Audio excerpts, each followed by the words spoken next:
right, here with Daggrs. You guys got a show coming up on Friday night in a new record, man. Thank you guys for stopping by. Yeah, appreciate it. Thanks for having us.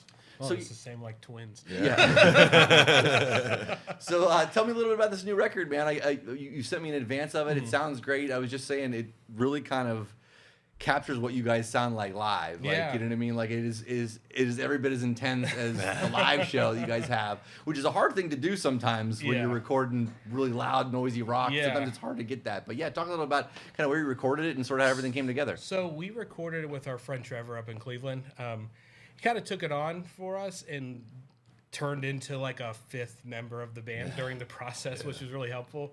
So he helped us quite a bit, like with sequencing and little odds and ends. Like when you heard it, like there's these little things that like make that big difference, or like, you know, just dynamics and stuff like that. So like, but we approached it way different. Like we recorded it digitally.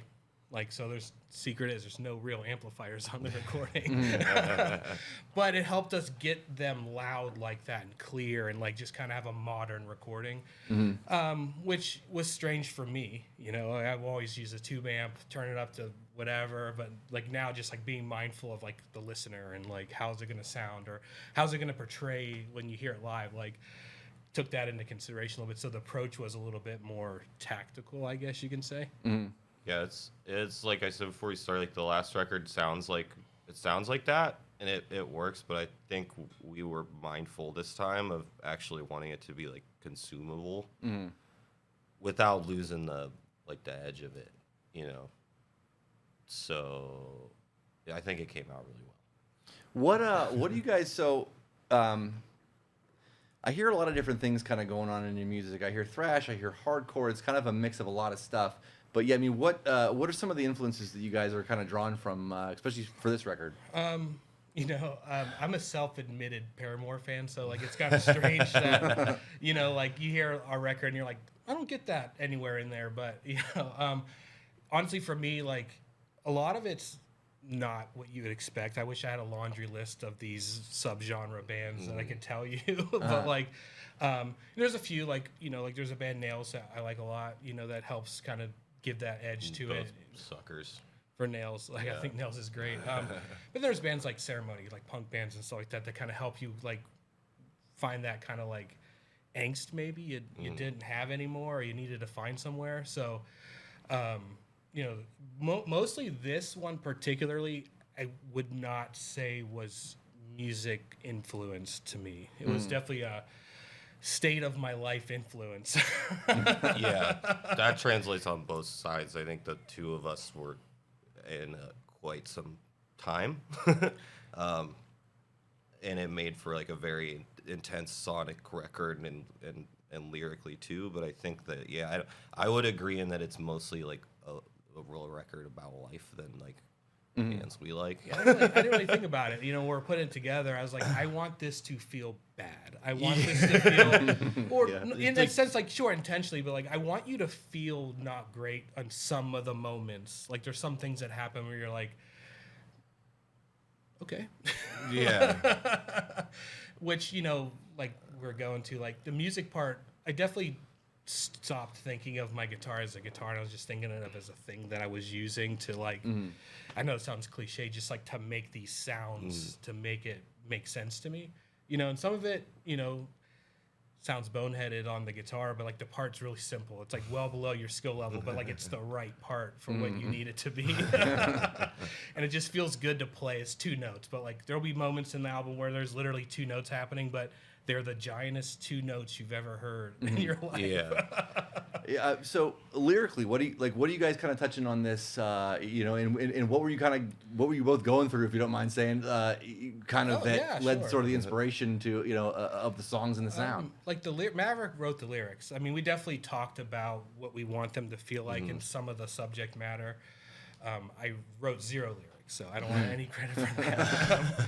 But like, yeah, we honestly, like, we had pretty reasonably long conversations through the night sometimes about how things are going or how you feel about things or challenges you're facing in your life. And then like there's moments when I hear the lyrics, I'm like, I remember that. I know what that is. I know where that came from. Like, you know, and it's cool because it's like it takes that time and it just like locks it into this thing, you know?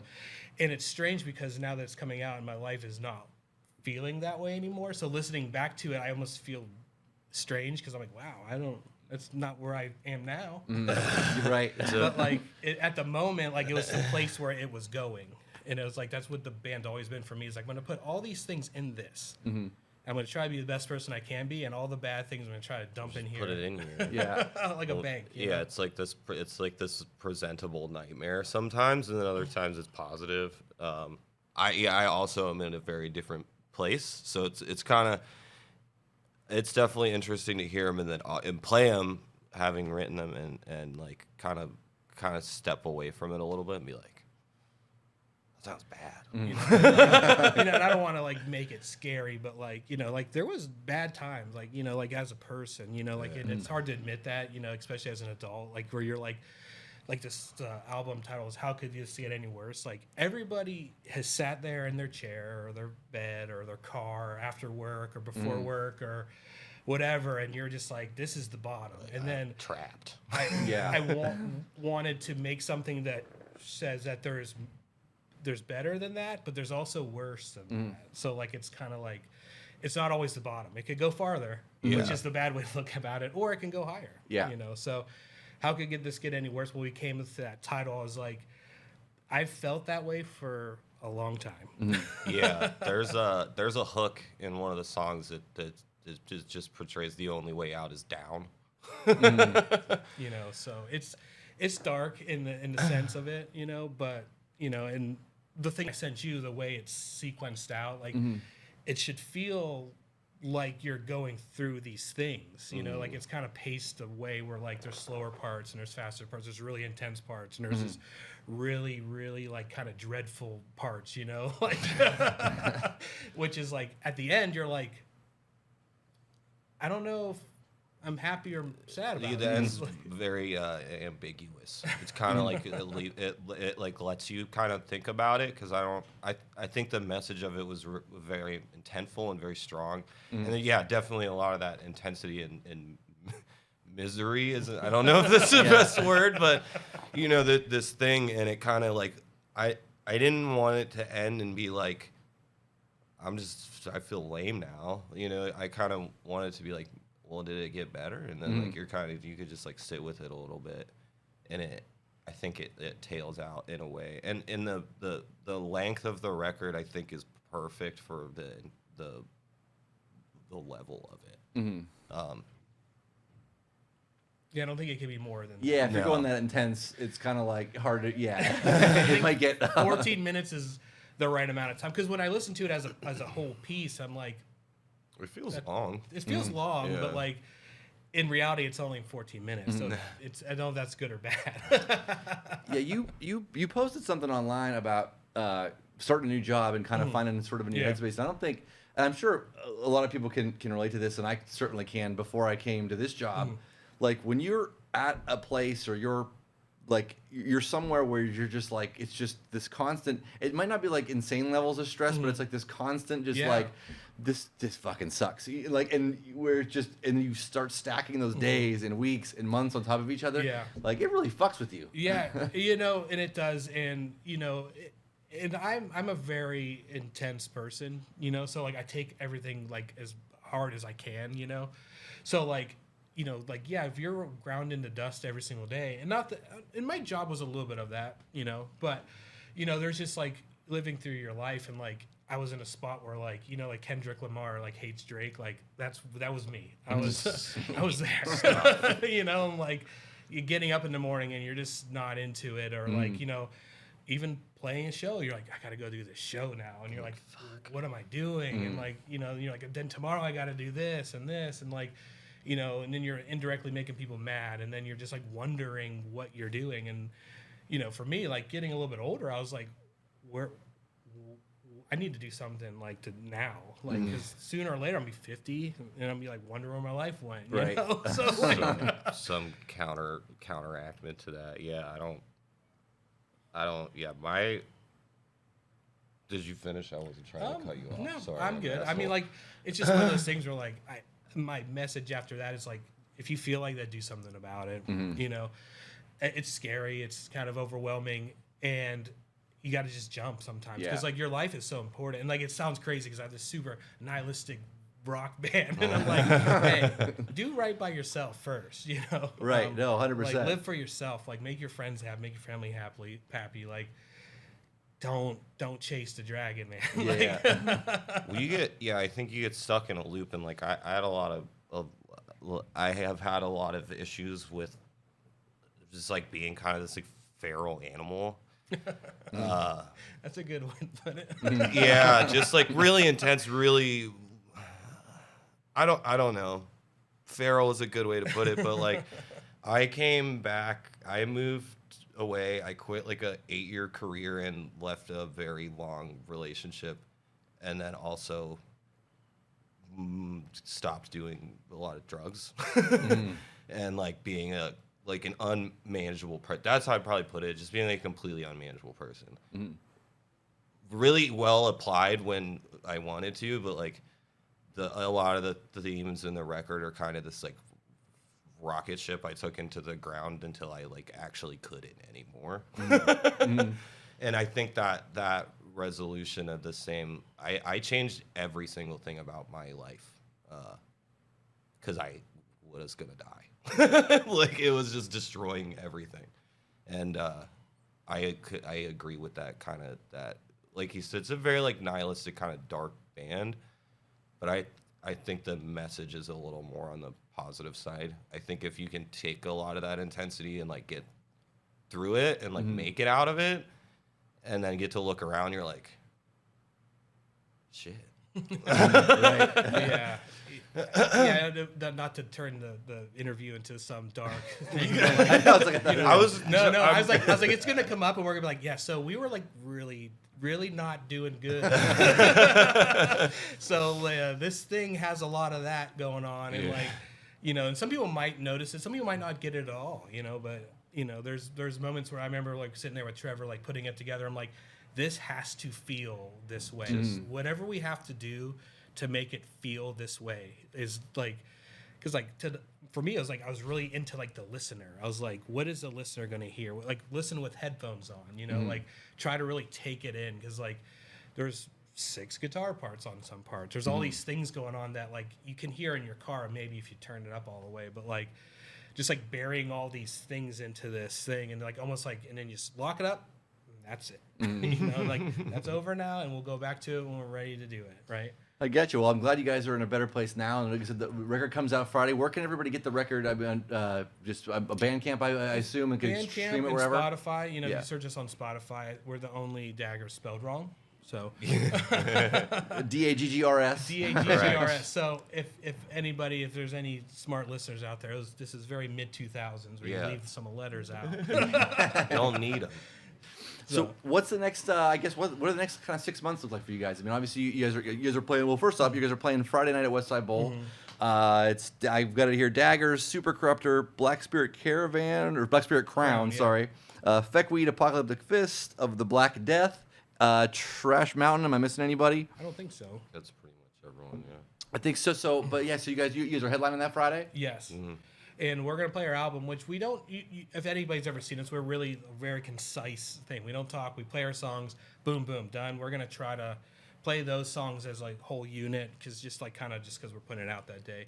And then just try to play some old songs and just kind of like have fun with it again finally, instead of using it like a battle axe. Yeah. It's not just like a vacuum that you're throwing stuff into. It can actually be enjoyed. Like we might even talk to. Maybe. You know, but like just play a show and you're like, I want to play these songs. I want to do this. Yeah. Like we're gonna do it this way, instead of going, all right, let's just turn it up as loud as it goes and get to the end. Get to the end. Yeah. Yeah, there are times, man. It's funny because you were saying before about like there's times where I'll be setting up for a show, or I'll be going to a show and I'll be like, you're kind of like, man, like sometimes it's kind of hard to get up or hard to get moving, but almost universally, I mean, unless the show's a total like train wreck for other reasons outside of us, almost every time afterwards, I'm like, oh, I feel a million times better after playing the show and after it's like, you know, kind of break it out of that and stuff. But yeah, I know exactly what you feel there. But kind of as far as the rest of the year looks, man. I mean, do you guys have a lot of shows booked? Are you guys gonna do anything kind of regionally around here? We're gonna try to, like I was telling Maverick the other day, like I feel like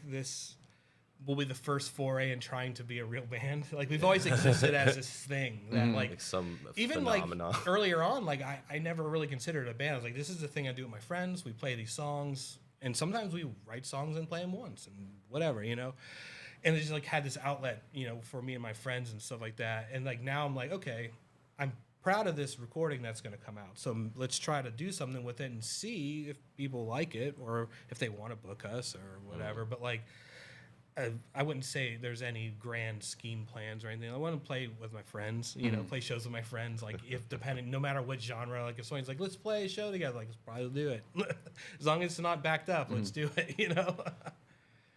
Yeah, I think yeah, try it. The be a real band thing is funny because I think we really it became like such a like it's like more of a place than a thing. You kind of like get to go in there and you do the thing that happens in that 25 minutes or whatever. Like we always will say we play our shows, we'll get to the end. And that's kind of how it goes. Like we like stuff used to break or things would go wrong or like just like kind of haphazard. And I think we still continue to do that through time, but it's like kind of more of a rarity now for something to go hellaciously wrong. But it's still that kind of like just like freight train through like a parked car. Like yeah, like it's a start. I mean, if you see us, like you'll see us doing hand signals to each other. And we're just like calling audibles.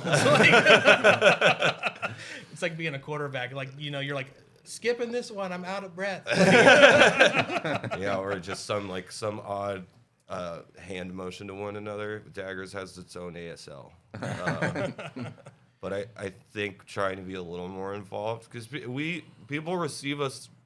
I don't know if I'd say better than I would have thought, just maybe more. I'm always surprised. Yeah. Because to me, it's like, okay, you come watch, you know, because I'm like, I never have expectations of it. Like I said, like it's always never been a band to rule the world. It was just like, hey, we do these things. And there was a couple years we played a few times, you know, just like life was in the way, you know. So now like, you know, now it's like, okay, well, maybe now that we're all kind of sorted out, let's maybe try to do this and see what happens of it, you know. But yeah, getting to the end, it's like, that's my favorite way to think about it. Like you start, and then you're like, all right, nothing is going to stop making noise until this is until it's end. right there. Yeah. Who were the bands that got you guys into it? I mean, that got you guys into music to begin with. I mean, what made you guys, you know, pick up instruments to begin with? So I had an older brother, so I pigeonholed into like, you know, like early Nirvana stuff, and then I also, in the way that he loves Paramore, I love The Cure. So it's not a good, it's like not a good tagline for the stuff I like now. But I mean, I like skateboarded and did a lot of stuff like that and hung around older people. So a lot of punk bands. Like it's like pigeonhole, you say like Black Flag and Fugazi and stuff, but that's what it was. Yeah, and it's still that.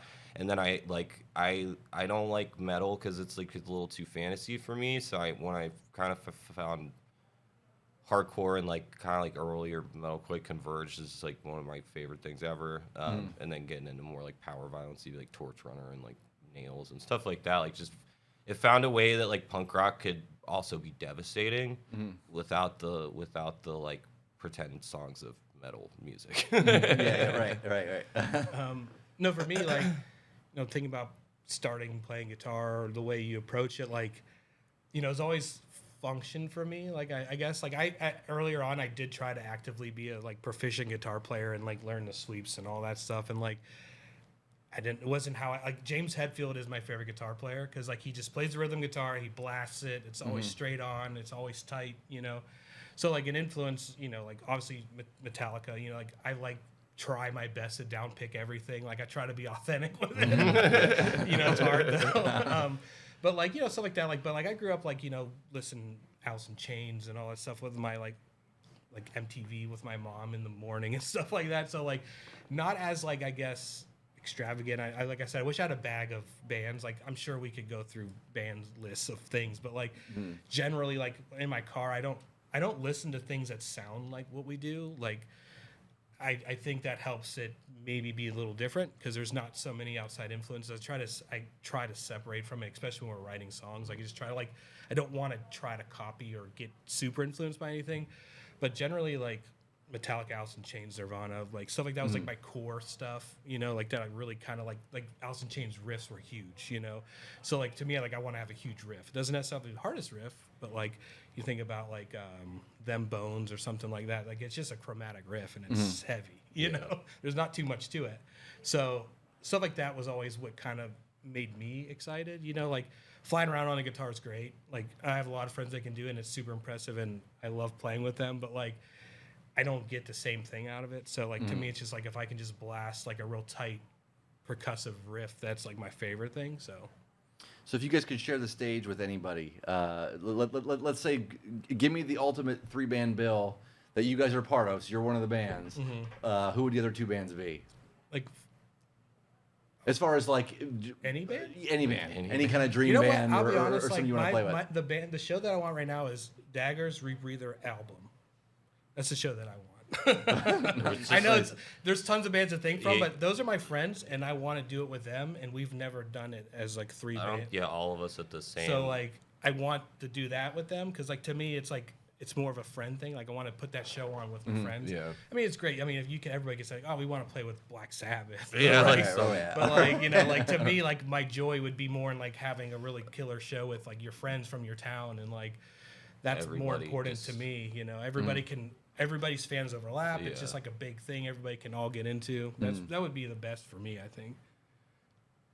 I think that's cooler. I could agree. I think we are lucky to have some very talented friends and some people that like for some reason like our band a lot and like be there for us. Rebreather's been on big forever. They took us around a lot a couple years ago. Just like, and they're into it, which is an honor because they're great. And then album rips. I think like a cool show like at the Royal Oaks, so like real small. Yeah, like, it's kind of like messy. I think those moments are like you get more out of it. It's almost like playing like house shows and stuff. Like we've done a couple of like the like very engaged, like kind of wily shows, but it's so much fun because you're like I know everybody's name in here and they're into it like the whole way. That's the thing, yeah. Like you want to be here as much as I want to be here, and that's like can be like a hard stretch. So I think those ones are the cooler ones, and also very attainable because we know all we of could those text people them and right see now. if we can make it happen. Nice. So new album out on Friday. Does the album have a title? Yeah, it's How Could This Get Any Worse? Okay, that might have been on there. It might have been. Yeah. Like, and you know, we had a couple ideas for the title too, and like. I don't know. That's just the one I texted to Maverick. I was like, I think this is it. Yeah, and it subsequently there's a title track which was kind of weird because we don't do that either. We don't do that either. Yeah, but there is one. So yeah, it's just like the whole thing is like the approach is like you heard it. Like the recording is very clear. Like it's very modern sounding. Which it was when I told him like, all right guys, we have to play these now. Yeah. That is always the thing when you go to the studio and you make everything exactly kind of how you want it. And then you hear it back, and then the first time you go back to practice those songs after you've heard it in the studio like perfect, you're like, man, we suck. Like every time there's like this bit, there's always like a month or two like learning curve, like relearning the songs and then adjusting them to the way they are on the record. You change something a little bit, or like something got a different gap in it or space, and like. Or I'm a huge asshole and I won't write all the words until we're at the place because I kind of just want to like feel it, and then I just record completely separate of playing the guitar, and then you got to put them together. It's like. I'm dumb. Yeah. I shouldn't have done this I don't this, have but a microphone. I just get to guess focus I'll on do it. my thing. I just get to play the guitar and don't have a microphone, and I have one thing to do. That's plenty. I've done that several times where I've written the words last minute and then like, all right, they're on the record or whatever, and then I'm like, all right, how'd that go? And then I don't know, and then like you get into where, I gotta play this too. Over top of this, like, I didn't think about this as phrase. This is not gonna work. Yeah, which is it's nice though now because we have two the couple moments where you could kind of like back off, like it lets like the Matt being Matt at guitar and just jackhammering and like it being so in with the vocals, and then when we can come back in and be like.